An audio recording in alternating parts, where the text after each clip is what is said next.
ప్రకాశం barrage వద్ద బోట్ల తొలగింపు ప్రక్రియ కొనసాగుతోంది. ఈ నెల 10 నుంచి వివిధ పద్ధతుల్లో బోట్లను తొలగించేందుకు అధికారులు చర్యలు చేపట్టారు. బోట్లు 80 టన్నుల బరువు ఉండడంతో అనేకసార్లు ఆటంకాలు కలిగాయి. ఈ క్రమంలోనే కావడి మంత్రం వ్యూహంతో నిన్న నీళ్ల అడుగున ఉన్న బోటును వెలికితీశారు. నిన్న అర్ధరాత్రి గేట్ల వద్ద నుంచి దుర్గాఘాట్ వరకు సిబ్బంది లాక్కెళ్లారు. మిగిలిన బోట్లను తీసేందుకు అధికారులు ప్రయత్నిస్తున్నారు. 3 రోజుల్లో అన్ని బోట్లను తొలగిస్తామని మంత్రి నిమ్మల రామానాయుడు తెలిపారు.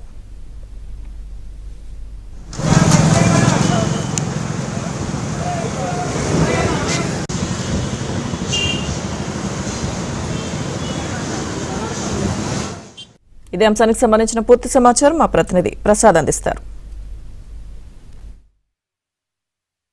విజయవాడ ప్రకాశం బ్యారేజీ వద్ద బోటు ఢీకొన్న ఘటన రాష్ట్ర వ్యాప్తంగా సంచలనం కలిగించింది. ఇందులో ప్రధానంగా వైసీపీ నేతల కీలక పాత్ర ఉన్నట్టు కూడా ఇప్పటికే నిర్ధారణ అయింది. ఉద్దేశపూర్వకంగానే గేట్లను ధ్వంసం చేయడం, తద్వారా వరద ముప్పును ప్రజల మీదకు రావడం ద్వారా ఆ మొత్తం కూడా రాష్ట్ర ప్రభుత్వానికి ఆపాదించాలనే కుట్ర జరిగిందని ఇప్పటికే తేటతెల్లమైన నేపథ్యంలో దీనిపై దర్యాప్తు కూడా కొనసాగుతుంది. మరోవైపు ఈ నెల 10వ తేదీ నుంచి కూడా ఈ బోట్లు ఏదైతే గేట్ల దగ్గర బోట్లు ఢీకొన్నాయో వాటిని తొలగింపు చర్యకు శ్రీకారం చుట్టారు. అందులో ప్రధానంగా దాదాపు 8 రోజుల తర్వాత శ్రమించి వివిధ మొత్తం మత్స్యకారులు కావచ్చు, వాటికి సంబంధించిన నిపుణులు కావచ్చు, అధికారులు, యంత్రాంగం కూడా పెద్ద ఎత్తున పనిచేసింది. భారీ క్రేన్ల సాయంతో కూడా తీసేందుకు ప్రయత్నించినప్పుడు దాదాపు 80 టన్నుల బరువున్న బోట్ను తీయడం సాధ్యం కాదు. చివరికి అనేక ఉపాయాలు ఆలోచించి అనేక మార్గాల ద్వారా నిన్న రాత్రి 11-12 గంటల ప్రాంతంలో ఒక బోట్ను అతి కష్టం మీద బయటికి లాగారు. ప్రస్తుతం మనం ఏదైతే ఉన్నామో ఆ బోటు దగ్గర ఉన్నామో, ఇక్కడ మనం నా వెనక చూస్తూ ఉన్న బోటు ప్రధానంగా ఏదైతే అక్కడ కౌంటర్ వెయిట్ని ఢీకొట్టిందో ఆ బలమైన ఈ బోట్ అయితే ఇప్పుడు ప్రస్తుతం నేలలోనే అవుతుంది. ఇక్కడ పున్నమి ఘాట్ వరకు కూడా లాక్కు రాగలిగారు. ప్రకాశం బ్యారేజీ ఒకటి కనిపిస్తూ ఉంది. ఆ లెఫ్ట్లో ప్రకాశం బ్యారేజీ ఆ చివర ఉన్న నేపథ్యంలో అక్కడ బ్యారేజీ దగ్గర గేట్లను ఇటు గొల్లపూడి పైనుంచి కూడా వచ్చి వేగంగా మొత్తం 4 బోట్లు ఢీకొన్న నేపథ్యంలో ఒక బోటు మాత్రం భారీ వెయిట్ ఉంది.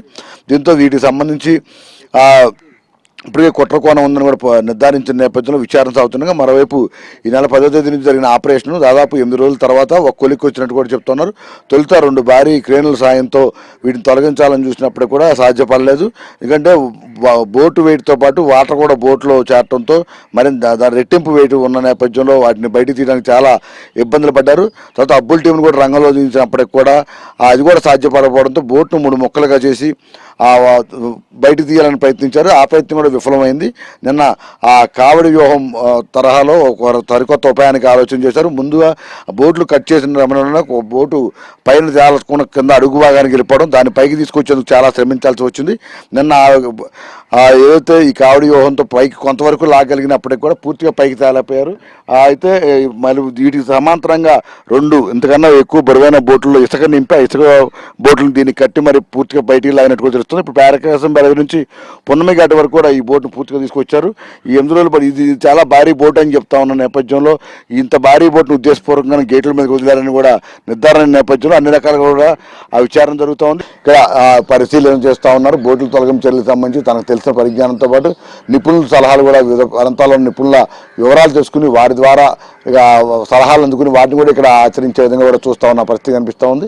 ఇక నిన్న ఉదయం నుంచి కూడా ఈ కావడి మంత్రం ప్లాన్ ప్రకారం మొత్తం అడుగున ఉన్న బోట్ని పైకి లాగడం, అక్కడ నుంచి కూడా సమాంతరంగా 2 ఇప్పుడు ఏదైతే ఆ బోటు ఎంత బరువు ఉందో దానికి రెట్టింపు బరువున్న 2 బోట్లని చాళ్ళు చైన్ల సాయంతో వీటికి కట్టి అలా కింద ఇలా వచ్చారు. అయితే ఈ క్రమంలో ఇక్కడ చాలామంది మత్స్యకారులు కూడా ప్రకాశం బ్యారేజ్ ఎగువ భాగాన్ని చేపల కోసం వల్ల కడతం ఆనవాయితీగా వస్తుంది.